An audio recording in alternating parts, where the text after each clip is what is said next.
Olá pessoal, bem-vindos a mais uma aula aqui no canal da Universidade da Elétrica. A aula de hoje é uma pergunta que vários alunos inscritos no canal da Universidade da Elétrica fizeram para mim. Professor, o que acontece em uma instalação elétrica trifásica quando rompe o neutro? Ou seja, o neutro é interrompido, seja no poste da concessionária ou seja no quadro elétrico.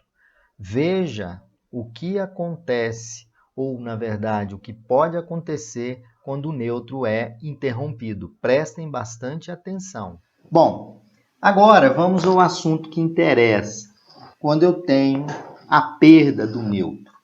Então, para demonstrar essa perda do neutro para vocês, eu tenho uma situação, um problema, vocês podem observar aqui. Eu tenho alimentação aqui trifásica vindo da concessionária. Lembrando a configuração em estrela, o neutro é aterrado, ok? Então, eu tenho uma impedância Z1, né, que essa impedância tem uma potência de 6.500 watts, e a impedância Z2 tem potência de 1.500 watts. Aqui, a potência Z1, 6.500, a potência Z2, 1.500 watts. Então, vocês podem observar que a corrente na fase A, ela passa pela impedância Z1. Então, eu coloquei a carga Z1 na fase A. A carga Z2, vocês podem observar, foi colocado aqui na fase B. Veja a corrente, ela desce e retorna pelo neutro. Olha, a corrente desce e retorna pelo neutro. Vamos fazer alguns cálculos básicos. Vocês podem observar aqui que eu considerei aqui um sistema trifásico, onde a tensão entre fases é 380. Como a configuração é em estrela, a tensão entre fase e neutro é 380 dividido por raiz de 3, como mostrei anteriormente. Então, a tensão entre fase, 220. Então, VAN 220, VBN 220 e VCN 220. Então, essas cargas, a carga Z1 e a carga Z2, estão alimentadas em fases distintas. Se a gente calcular aqui a impedância Z1, como é que eu calculo a impedância? O que é a potência? A potência é a tensão ao quadrado dividido pela impedância. Nós já que estamos falando em corrente alternada, vamos chamar de impedância. Então, eu posso dizer que a potência é a tensão ao quadrado dividido pela impedância. E eu quero achar a impedância Z1. Então, a impedância Z1 é a tensão ao quadrado dividido pela potência. Então, é 220 ao quadrado dividido por 6.500. Isso vai me dar uma impedância de 7,45 ohms. Depois da impedância Z2, o mesmo processo, V ao quadrado dividido por P, onde o V, vocês podem observar, é a tensão de fase, que é 380 dividido por raiz de 3, que me dá 220. Então, fazendo esse cálculo, nós temos 32,27 ohms. Então, a impedância Z1 tem 7,45, a Z2, 32,27 ohms. Agora, vamos calcular a corrente na impedância Z1 e na impedância Z2. A corrente é a potência dividido pela tensão. Então, é 6.500 por 220, dá 29,55. E aqui vai ser 1.500 dividido por 220, 6,82 amperes aproximado. Eu vou reduzir esse esquema aqui para facilitar o entendimento. Então, veja bem que eu tenho a fase A, a fase B, onde na fase B eu tenho a impedância Z2, na fase A eu tenho a impedância Z1.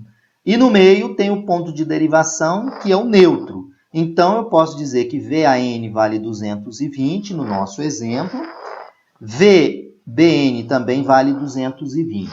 Então, isso com a existência do neutro. Agora eu vou simular para vocês o que ocorre quando ocorre uma perda do neutro. E essa perda do neutro pode ocorrer de que forma? Pode ser uma perda do neutro na concessionária, pode acontecer, ou pode ser a perda do neutro na entrada da residência ou do edifício, por mau contato, alguma coisa dessa natureza. Então, continuando. Então, vendo isso aqui, eu tenho que a corrente I1, que é a corrente na impedância Z1, ela é diferente da corrente 2, porque eles não estão em série. Não é? Essas cargas estão em paralelo. Então, essa carga Z1 e essa carga Z2, elas estão em paralelo. Agora, vamos simular a perda do nêutron. Olha só, o nêutron foi interrompido. O que acontece com a interrupção do nêutron? O que ocorre com a interrupção do nêutron é uma elevação da tensão, que pode danificar os instrumentos conectados nessa fase. Né? Então, olhando o nosso exemplo, continua a mesma coisa. A impedância Z1 de 6.500, a potência da impedância Z1 de 6.500, a impedância de Z2 vai ter uma potência de 1.500 watts. Então, quando o nêutron é interrompido, se vocês observarem aqui, olha, está aqui, ó, nêutron interrompido. Onde o ponto que o nêutron foi interrompido? Olha, o nêutron foi interrompido aqui.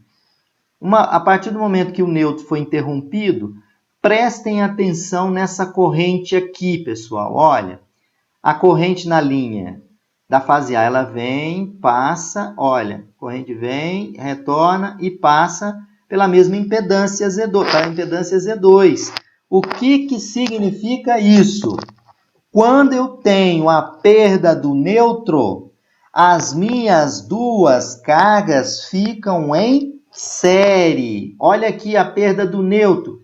As minhas impedâncias estão em série. Então, prestem atenção. Circuito série é quando a corrente é a mesma. Olha, a corrente vem aqui, passa e retorna aqui. Então, quando você tem a falta do nêutron, o primeiro sintoma é as cargas deixam de ficar em paralelo e elas ficam em série, como está aqui mostrado para vocês. Prestem atenção aqui na discussão. Então, a partir do momento que eu tenho interrupção do nêutron aqui, eu não tenho mais o referencial de nêutron. Então, a tensão que eu tenho entre os terminais é a tensão VAB, que é a tensão de linha. Nesse meu exemplo, é um trifásico 380 volts. Então, eu tenho 380 volts aplicado entre os terminais A e B. Dessa forma, devido à falta do nêutron, o que acontece com a corrente? Nós vimos, a corrente passa a ser a mesma. Olha, a corrente é a mesma. Então, o circuito deixa de ter uma configuração paralela e passa a ter uma configuração série, mas com um grande problema. Quanto é que vale agora a tensão na carga 1, na impedância Z1 e na impedância Z2? Então, as impedâncias nós já tínhamos calculado. Z1, 7,45 e Z2, 32,27. Eu vou aplicar o divisor de tensão, como nós já vimos em aulas que eu postei no canal. O divisor de tensão é o quê?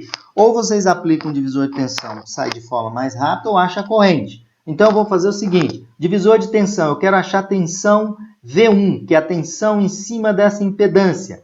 É a tensão da fonte, que é VAB, vezes a impedância Z1, dividido por Z1 mais Z2. Então, vai ser 380 vezes 7,45, mais a soma das impedâncias aqui.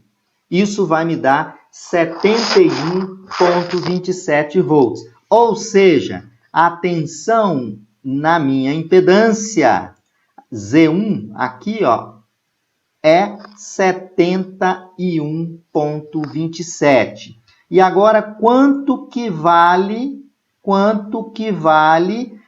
a tensão na impedância Z2? Aí já vem o grande problema do nêutron. Eu vou ter, como o VAB vale 380, e eu já tenho V1, que é um divisor de tensão, então a tensão VAB é a tensão V1 mais V2. E eu posso dizer que V2 é VAB menos V1. Então, é 380 menos 71,27. Então, essa carga Z2 tem uma tensão nela de 308,73 volts. Por que que isso surgiu? E isso pode danificar o aparelho que está conectado.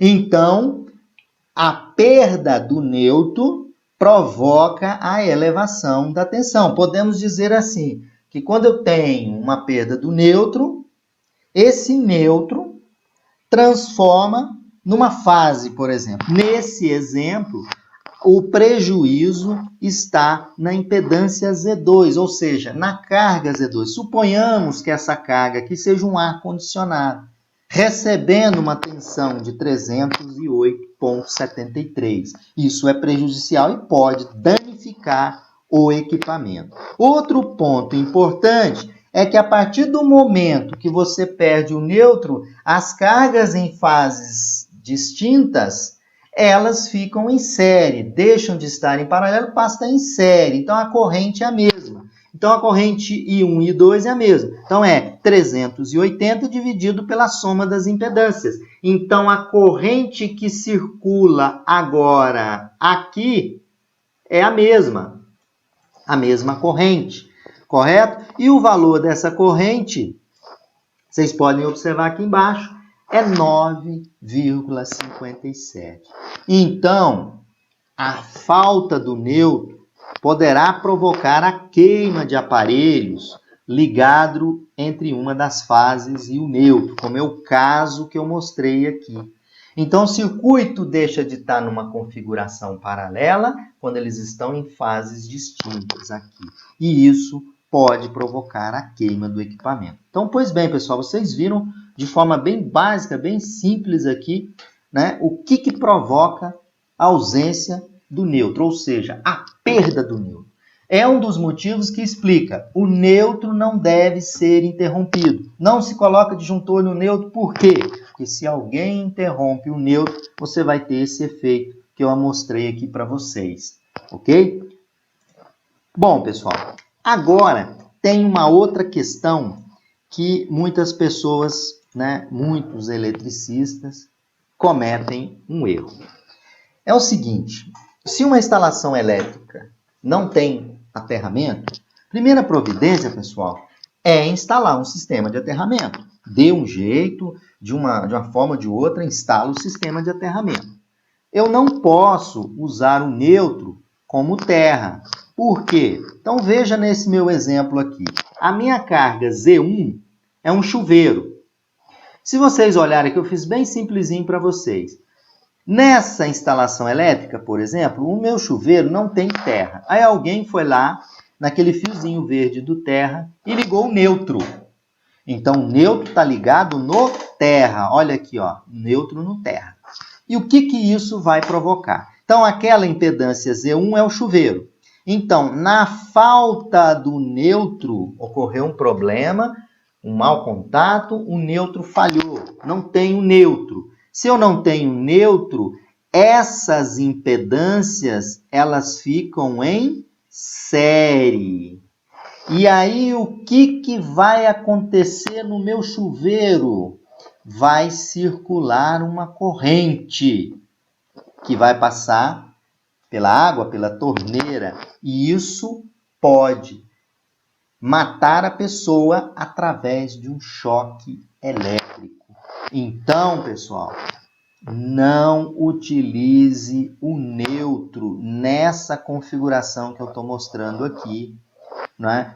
Colocando ele como terra. Neutro é neutro, terra é terra. Porque, no exemplo, uma falha no neutro, essas impedâncias, onde Z1 é o meu chuveiro, está ligado dessa forma, vai passar a circular uma corrente aqui que nós já tínhamos calculado ela anteriormente.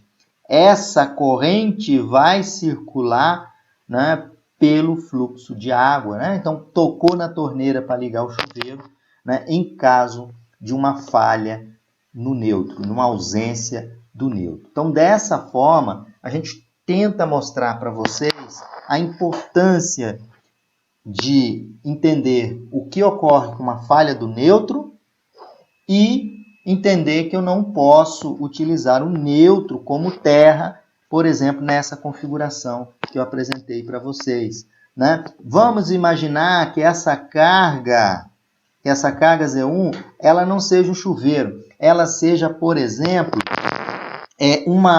uma máquina de lavar, onde a carcaça dessa máquina está aterrada, mas está usando dessa forma, o neutro. Então, na carcaça, uma ausência do neutro vai fazer circular uma corrente na massa ou na carcaça do equipamento e provocar um choque elétrico.